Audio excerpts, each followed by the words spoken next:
My name's Dan Harrington, computer teacher, STEM. I've been with the district 14 years now. Well, I was working at Ideas Computers as a help desk manager when I learned of the media center position at the Prairie Elementary was open. So I interviewed with Josh Noble and some of his colleagues, and I got the job, obviously. So I started with the district as a media specialist in the library for my first year. After that year, Mrs. Lester retired from computers, and Mr. Nobles asked me if I would be interested in that position, and that was a no-brainer because I worked in IT for almost 20 years, and the idea of combining education with computer technology was very appealing to me. Kind of. In second grade, I thought I wanted to be a teacher, and of course, over a period of time, life led me down other roles. But in 2005, I got a phone call from the VA telling me I was eligible for a vocational rehab program, which I could go back to school and finish my education that way. I was going to stay in IT, but Gateway Computers closed their doors, and so the job market was saturated with people looking for work in that field, and they felt I wasn't marketable at that time to to make it worth their while, and how much it would cost to go back to college. So I thought about going into education at that time because I had thought about it when I was younger, and it was a good chance, opportunity to jump into that, and I did. I wasn't sure at that time. It just sounded like a really good idea. My wife and I raised 5 children, so I've been around kids for quite a while. Little did I know it was an entirely different world, but at the time I didn't know. But the first couple of years I was in college, I had the opportunity of being exposed to elementary, middle school, and high school students, just teaching small classes, just to get that exposure. And that's when I knew that that's the career I wanted to pursue. When I joined the Marine Corps, I worked in the communications center, and the communications part with the message trafficking, we used computers, modems, and encryption, decryption devices, and I really got into it at that time. And then we bought a computer and ran what we called a virtual bulletin board service where people would dial in. We didn't have internet back then, so that was probably the next best thing to it. 2 people could come in at a time, play the games, leave messages, and leave. And that's where I knew I wanted to. Once I exited the military, I was going to pursue computers.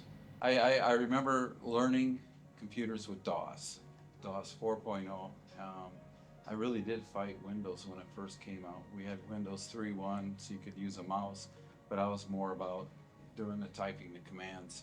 So when Windows 95 came out, that was about the same time I got my first job in computers, and that was with Gateway in Sioux Falls. And that just kind of fed my desire to learn more about technology. You buy in a computer, play with it. Next thing you know, you're taking them apart to see how they work.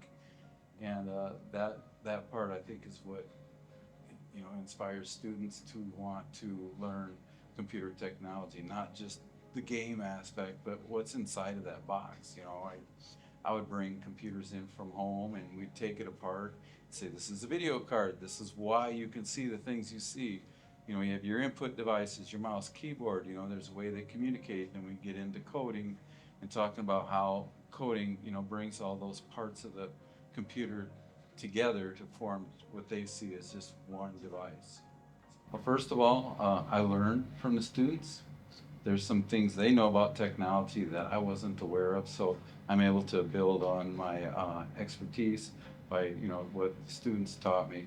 But I think the aha moment when something clicks, and then you always have those students that want to take it a little bit further, and I enjoy watching that happen. There's some students, they're like, oh, this isn't going to do me any good later in life. And then I remind them that the skills they learned, like coding, it's problem solving. You have to break down the problem, start from the beginning, find out where the problem is, and then work towards a resolution. And So there's some students that, look at it from that aspect. But I think just working with the kids and trying to make it fun, if they walk out of the classroom having fun and learning something, I felt like I've done my job. Are they all going to be computer programmers when they graduate from Worthington? No. But I'm hopeful that they take some part of what I taught them with them, into life later. Everything is good in moderation. We've seen students where, growing up, we went outside and played all the time. We didn't have that technology other than the TV.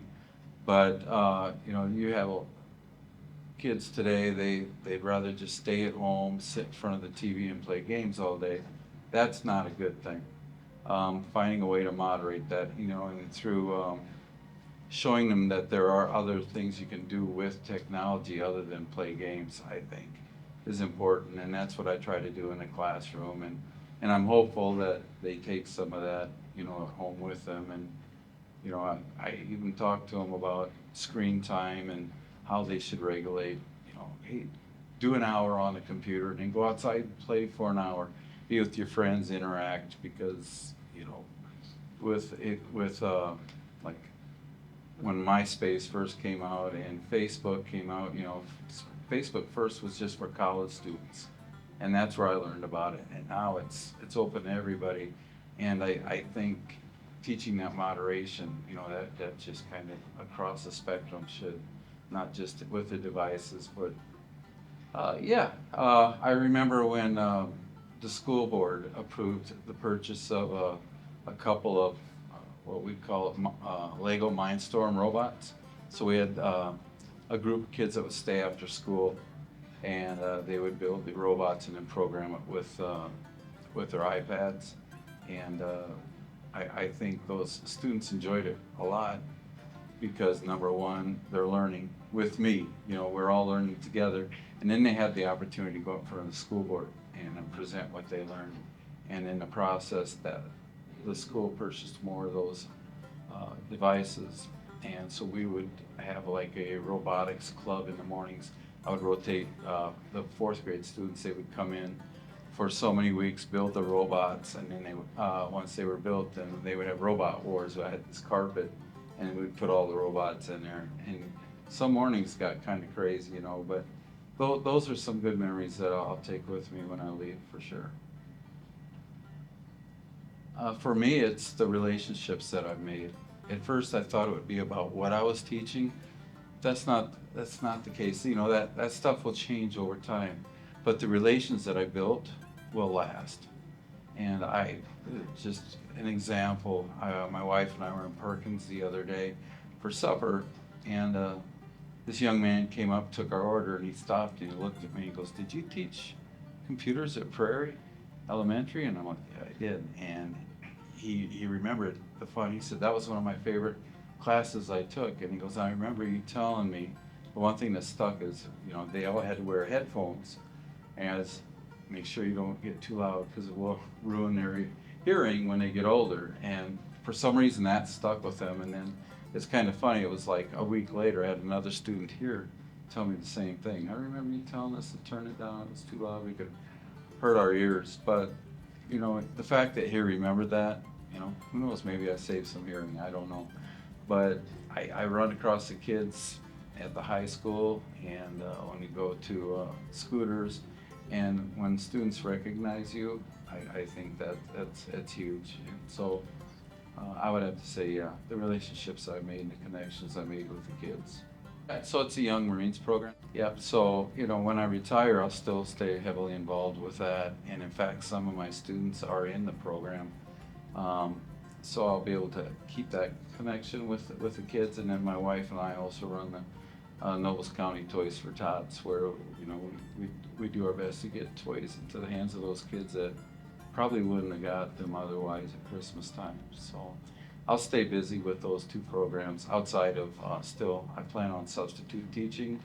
Like I told my wife, I said, I can't quit cold turkey, I still want to come to the school and see the kids and interact with them in any way I can. And being with school for 14 years, I pretty much had the kids all the way up from 4th grade into senior year. So when I do come back and sub, the kids will know me and I will know most of them. So yeah, I have 2 grandchildren, one in Rapid City and one in Florida. So we plan on traveling a little bit more to see them. Also, with the Young Marines program, I oversee 7 other units in the Midwest Division. So I plan on doing a little bit of traveling, attending their units, and hopefully get some more Young Marine programs started within the division. So I plan on staying pretty busy. I'm not gonna sit at home on the couch and play games, you know. I plan on staying active as much as I can. This is the only school district I've ever worked for. You know, I'm a late bloomer. It was 2000. I'm 61, almost 62 now, and I've been teaching 14 years. Prior to that, it was IT. Um, it's I, I struggle. It's a bittersweet decision to retire, and at first I was very excited about it. Now there's been days I've second guessed myself because yeah, I've had students come up and say, Mr. Harrington, are you retiring? And I'm like, yeah. And they're like, oh, I'm gonna miss you. I wish you would stay, you know. This is probably the best decision I ever made, and as I look back, I wish I would have thought about going into education much earlier in my life. But I think there's a time and a place for everything, and the last 14 years I will certainly relish as probably the best decision I ever made as far as a career. Yeah, I think Worthington, the school district is going down the right path. I'm watching from the sides, you know, everything going on. When I left Prairie Elementary, they changed the STEM program there, working with the kids, and it's amazing what Julie has done with Prairie. And now Mrs. Doden at the intermediate school, I'm seeing things different than what I've done. We've all got our, you know, our skill set, and it's smart of the district to change things up and bring new things in. And I think that's just going to be their philosophy moving forward. You know, we have new leadership, and the scope and the insight that I've been hearing about. I'm looking forward to seeing where the school district goes, and I still want to be part of that. And to do that, I'll be substitute teaching and still kind of get to see what's going on, but in the classroom instead of from the outside. Yeah, I realize, you know, as I look around and I talk to other teachers that have been here 30, 40 years, and, you know, when people say, wow, you're retiring as a teacher already, and I've only been here 14 years, but I think working with the different staff, whether it's in the classroom, the paras, the custodians, I have learned so much from them in that 14 years, and I just want to say thank you. Thanks for the ride. It's been a great 14 years. It's hard to leave. It's nothing personal. It's just I'm ready for the next step. I'm only 61, 62.